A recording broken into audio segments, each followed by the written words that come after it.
États-Unis souhaitent avoir un nouveau positionnement sur le continent. Afin d'analyser cette volonté américaine, nous sommes en direct des États-Unis avec Rama Yad, ancienne secrétaire d'État chargée des affaires étrangères et des droits de l'homme en France, actuelle directrice de l'Atlantic Council, un think tank américain spécialisé dans les relations internationales. Bonsoir et merci d'être avec nous. Les États-Unis peuvent-ils influer dans le bras de fer qui oppose actuellement la RDC et le Rwanda ? Écoutez, incontestablement, je le crois. Certains le regretteront, mais il est clair que les États-Unis, dans cette région-là en particulier, continuent d'exercer une influence. Et c'est peut-être sans doute la raison pour laquelle l'attente est importante de la part du Rwanda comme de la République démocratique du Congo. Le défi auquel fait face cette administration, c'est bien sûr la mise en concordance de ses actes avec ses déclarations sur la question démocratique. Et là-dessus, Washington est attendu au tournant, puisque dans cette région tourmentée, on a souvent fait le reproche de ne pas traduire les actes et les paroles. Donc c'est d'ailleurs le reproche qui a été fait publiquement par la ministre des Affaires étrangères d'Afrique du Sud, où était il y a encore quelques heures Anthony Blinken.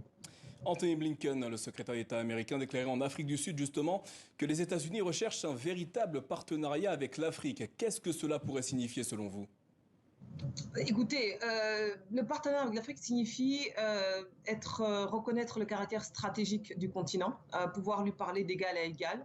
Cela signifie effectivement sortir des leçons qui sont assez classiques, mais en même temps engager une relation de confiance, c'est-à-dire sur le long terme. C'est ce qui fait la différence d'ailleurs avec le partenariat chinois. Les Chinois savent investir à long terme sur le continent, quel que soit ce qu'on pense des fonds investis, alors que les taux d'intérêt qu'appliquent les Occidentaux sur les marchés financiers relatifs à l'Afrique sont toujours beaucoup plus élevés, ce qui montre bien une défiance vis-à-vis des économies africaines. Et ça, je crois que c'est la première réponse à apporter. La deuxième réponse, c'est qu'au-delà des mesures d'urgence liées à la question du Covid, par exemple, où on envoie des vaccins tardivement, ou la libération des stocks de céréales à Odessa, je pense que les Africains attendent aussi des investissements pluriannuels à long terme. On voit les États-Unis ont été capables de mobiliser 10 milliards pour l'Ukraine en 5 mois.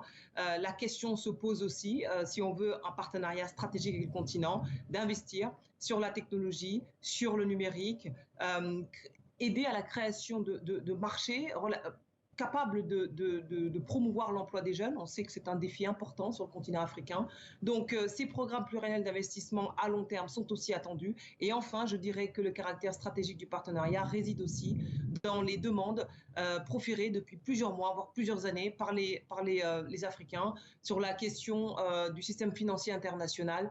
Je parle du service de la dette. Je parle par exemple des SDR, qui sont les droits de tirage spéciaux, et enfin la gouvernance des institutions internationales, que ce soit la Banque mondiale ou le FMI. Donc c'est ça le caractère stratégique, et ce sont des éléments différenciants pour les Africains. Rama Yad, le Rwanda et la RDC sont des pays où la situation des droits de l'homme font l'objet de critiques. En y allant, est-ce que les États-Unis font de la réelle politique au détriment de ces sujets ? Écoutez, ce sont deux sujets différents. Nous sommes avec ce qui se passe en RDC. Nous sommes sur les questions relatives à la sécurité, essentiellement la sécurité régionale. Et en même temps, nous sommes sur une région stratégique sur le plan économique, puisqu'on connaît le rôle très important joué par la diplomatie des minerais, qui inclut d'ailleurs la Chine et la Russie. Donc je pense que les États-Unis essayent de jouer une carte différenciante en agissant peut-être ou en souhaitant apporter leur vision de la sécurité régionale. Bien sûr, d'autres acteurs comme le Kenya ou l'Angola jouent déjà le rôle de modérateur dans cette crise-là.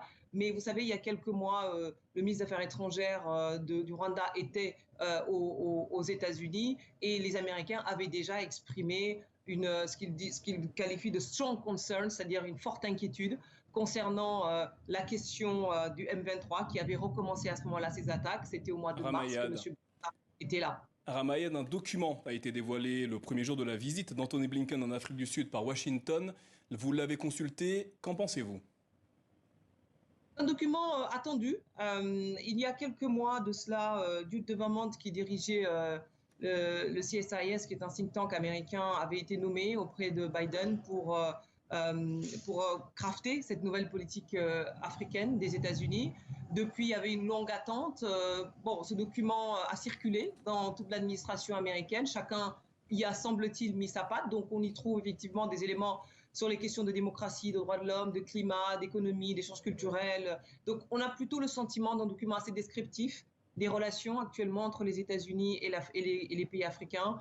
On est encore dans l'attente d'une véritable vision, de projets concrets, de partenariats stratégiques. Donc, le prochain sommet États-Unis-Afrique qui aura lieu à Washington au mois de décembre, le 13 et 15 décembre prochain, peut-être permettra d'y voir plus clair, de la même manière que ces tournées entreprises par les leaders de la diplomatie américaine.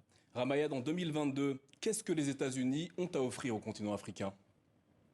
C'est la grande question qui est posée.